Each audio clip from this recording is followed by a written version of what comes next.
சரி, கற்பனசாமி திருவடி போட்டு வணக்கம். இன்னைக்கு பார்க்க போகிற பதிவு என்ன பதிவு அப்படின்னு பார்த்தீங்கன்னா, திருமணம் ஆகாத ஆண்களுக்கு விரைவில் திருமணம் நடக்க எளிமையான ஒரு தாந்திரிக பரிகாரம், அதை பற்றி நம்ம பார்க்கலாம். ஃபஸ்ட்டு ஆண் ஜாதகத்தில் பார்த்தீங்கன்னா சுக்கிரன் தான், அதாவது திருமணம் நடக்கணும் அப்படின்னா சுக்கிரன் தான் பார்ப்பாங்க. அதனால் சுக்கிரனை பலப்படுத்தினாலே போதும், உங்களுக்கு விரைவில் திருமணம் நடக்கும். இப்போ சுக்கிரனுக்கு உண்டான தெய்வம் பார்த்தீங்கன்னா மகாலட்சுமி. அந்த மகாலட்சுமிக்கு பார்த்தீங்கன்னா நீங்கள் பால் பன்னீர் அபிஷேகம் செய்தாலே விரைவில் திருமணம் நடக்கும்.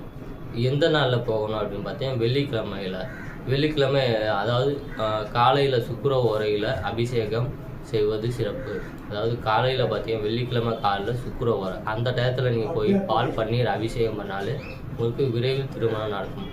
அடுத்து சுக்கிரனை பலப்படுத்த பார்த்தீங்கன்னா சுக்கிரனுக்கு உண்டான தானியம் வெல்லம் மொச்சை. அந்த வெல்லம் மொச்சை நீங்கள் உணவில் சேர்த்துக்கிட்டிங்கன்னா உங்களுக்கு விரைவில் திருமணம் நடக்கும். இதெல்லாம் உணவு பரிகாரம். அதாவது நீங்கள் சுக்கிரனுக்கு உண்டான தானிய வகைகளை வெள்ளிக்கிழமை நாளில் நீங்கள் சாப்பிட்டீங்கனால போதும், உங்களுக்கு சுக்கிரன் பலப்படும்.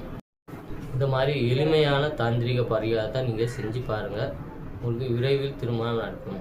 ஸ்ரீ கற்பனசாமி திருவடி போற்றி. நன்றி, வணக்கம்.